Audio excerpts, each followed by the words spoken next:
berjumpa kembali anak-anak. Semoga kita dalam keadaan sehat walafiat. Dan bagi teman kita yang dalam keadaan sakit, semoga Allah sembuhkan dan bisa hadir pada pertemuan berikutnya. Anak-anak, pertemuan hari ini kita akan membahas tentang literasi digital, yaitu penggunaan mesin pencari. Anak-anak, pembelajaran hari ini ada kaitannya dengan pembelajaran plak, yaitu kegiatan belajar yang menggunakan seperangkat alat digital atau komputer secara langsung. Anak-anak, sebelum materi, Ibu akan mengajukan pertanyaan untuk menggali pengalaman dan pengetahuan awal anak-anak. Pertanyaan yang pertama adalah, apakah setiap informasi yang muncul di halaman pertama hasil pencarian Google itu pasti benar dan bisa dipercaya? Mengapa? Pertanyaan berikutnya, bagaimana cara kalian menemukan informasi tentang sejarah kemerdekaan Indonesia jika kalian hanya ingin melihat dokumen PDF dari situs pemerintah? Anak-anak, jawaban pertanyaan Ibu ada kaitannya dengan tujuan pembelajaran kita hari ini, yaitu peserta didik mampu menjelaskan konsep dasar dan cara kerja mesin pencari. Yang kedua, peserta didik mampu mengidentifikasi berbagai jenis dan fungsi mesin pencari. Ketiga, peserta didik terampil dalam menggunakan teknik pencarian lanjutan untuk mendapatkan informasi yang akurat dan relevan. Yang keempat, peserta didik mampu memilah dan mengevaluasi kredibilitas sumber informasi yang ditemukan dari mesin pencari.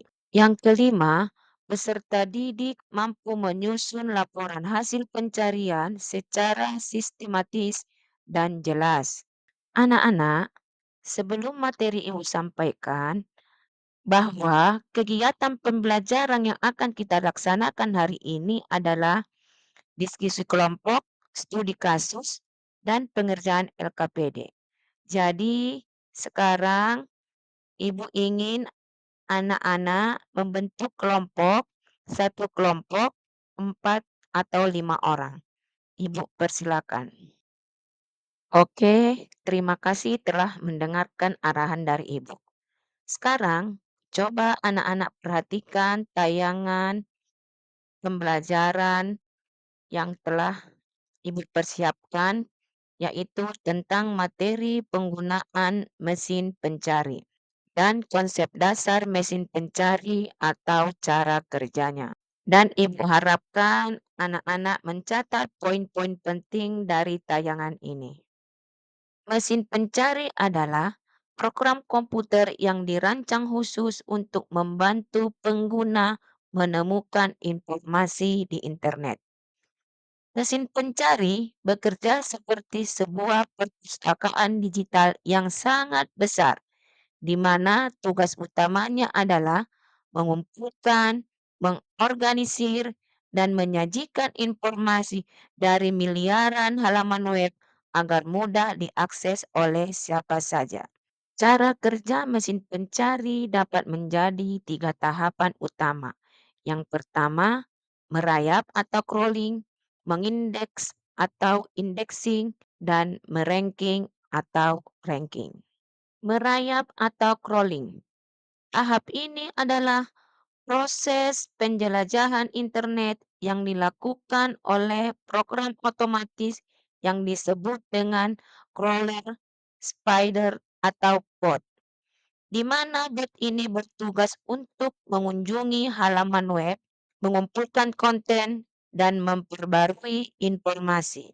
Proses ini berjalan 24 jam sehari, 7 hari seminggu untuk memastikan bahwa mesin pencari selalu memiliki informasi terbaru di seluruh internet. 2. Mengindeks atau indexing. Setelah mengumpulkan konten, tahap selanjutnya adalah mengindeks. Pada tahap ini, mesin pencari akan menganalisis konten, membuat indeks, dan menyimpan informasi.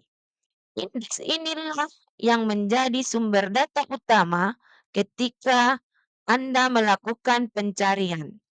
Tanpa indeks, mesin pencari akan terlalu lambat untuk memberikan hasil. 3. Meranking atau ranking. Tahap terakhir dan yang paling penting adalah meranking. Ketika Anda mengetikkan sebuah kata kunci, mesin pencari tidak langsung mencari di internet, melainkan mencari indeksnya. Kemudian, mesin pencari akan menemukan hasil yang relevan, mengurutkan hasil, dan faktor penentu ranking.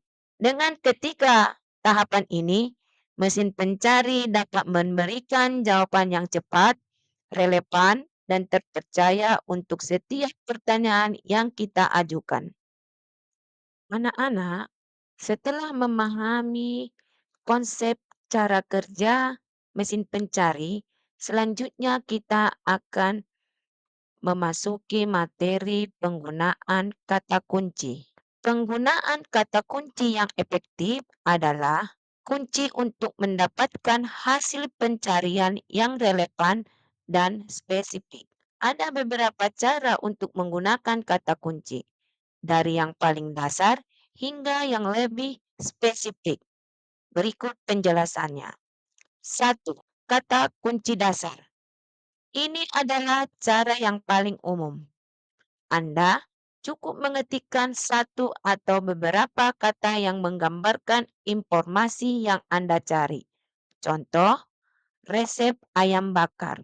Hasilnya, mesin pencari akan menampilkan semua halaman yang mengandung kata resep, ayam, dan bakar. Tidak harus dalam urutan yang sama. Kedua, frasa tepat. Gunakan tanda petik ganda untuk mencari frasa yang persis sama. Ini sangat berguna ketika Anda mencari kutipan, judul lagu, atau kalimat tertentu. Contoh, manfaat globalisasi bagi ekonomi. Hasil pencarian, mesin pencari hanya akan menampilkan halaman yang memiliki frasa tersebut secara utuh dengan susunan kata yang sama. 3. Menggabungkan kata kunci atau Boolean operators. Anda bisa menggunakan operator khusus untuk menggabungkan atau menyaring kata kunci. 1. OR. Menemukan halaman yang mengandung salah satu dari kata kunci tersebut. Berguna untuk mencari dua kemungkinan yang berbeda. Contoh, resep ayam goreng or resep bebek goreng. Hasilnya, mesin pencari akan menampilkan hasil yang mengandung kata ayam goreng atau kata bebek goreng. Minus, yaitu menghilangkan kata tertentu dari hasil pencarian, berguna untuk menyaring hasil yang tidak relevan. Contoh, hewan jaguar minus mobil jaguar. Hasilnya menampilkan hasil tentang hewan jaguar, tetapi tidak menyertakan hasil tentang mobil jaguar. Yang keempat, kombinasi kata kunci dan operator. Anda bisa menggabungkan beberapa operator untuk membuat pencarian yang lebih kompleks dan spesifik. Contoh, pakaian adat Jawa minus Bali fly type titik 2 PDF. Hasilnya, pakaian adat Jawa, yaitu mencari frasa yang persis sama. Minus Bali, yaitu menghilangkan hasil yang mengandung kata Bali. Fly type titik 2 PDF membatasi hasil pencarian hanya pada dokumen PDF. Dengan menguasai cara-cara ini, Anda bisa mendapatkan hasil pencarian yang lebih akurat dan menghemat waktu. Anak-anak, Selanjutnya, perhatikan tabel teknik pencarian tingkat lanjut berikut ini. Perhatikan nama operator, fungsi, dan contoh penggunaannya. Berikutnya, anak-anak, pada Google ada fitur-fitur tambahan yang perlu kalian pahami. Satu, Google Image, yaitu untuk mencari gambar dengan kata kunci atau upload gambar. Dua, Google News, yaitu untuk menampilkan berita terbaru dari berbagai sumber. Ketiga, Google Books, yaitu untuk mencari buku dan pratinjau isi buku. Keempat, Google Scholar, yaitu untuk mencari jurnal ilmiah dan karya akademik. 5. Google Flights, untuk mencari dan membandingkan harga tiket pesawat. 6. Google Shopping, yaitu untuk membandingkan harga produk dari berbagai toko online. 7. Google Maps, untuk menemukan lokasi, rute, dan ulasan tempat. 8. Google Finance, untuk menampilkan harga saham, grafik, dan berita finansial. Anak-anak, yang terakhir adalah evaluasi hasil pencarian. Mengevaluasi hasil pencarian di mesin pencari adalah keterampilan penting untuk memastikan Anda mendapatkan informasi yang akurat dan relevan. Berikut adalah beberapa langkah yang bisa Anda gunakan untuk mengevaluasi hasil pencarian dengan efektif. Satu, periksa kredibilitas sumber. Hal pertama yang harus Anda lakukan adalah melihat dari mana informasi itu berasal. Satu, lihat nama situs webnya. Apakah situs tersebut adalah media berita terpercaya, lembaga pendidikan, atau organisasi pemerintah?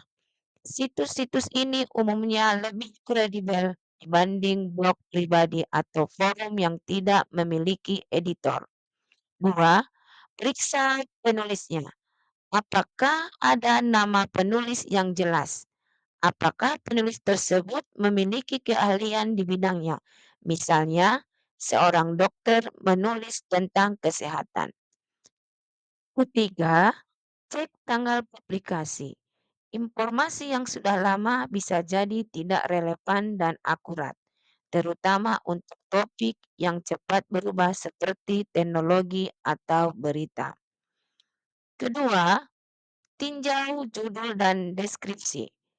Sebelum mengklik tautan, baca dengan cermat judul dan deskripsi singkat yang ditampilkan di hasil pencari dengan memperhatikan judul. Apakah judulnya sesuai dengan apa yang Anda cari? Judul yang provokatif atau clickbait mungkin tidak memberikan informasi yang mendalam. Berikutnya, perhatikan deskripsi. Deskripsi ini memberikan gambaran singkat tentang isi halaman. Jika deskripsi terlihat relevan, kemudian besar isinya juga relevan. Yang ketiga, bandingkan informasi dari berbagai sumber. Jangan hanya mengandalkan satu sumber. Jika sebuah informasi penting, coba cari di beberapa situs web lain.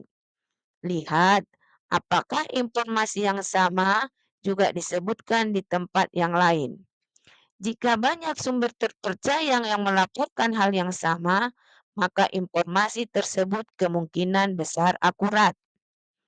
Berikutnya, cari judul pandang yang berbeda.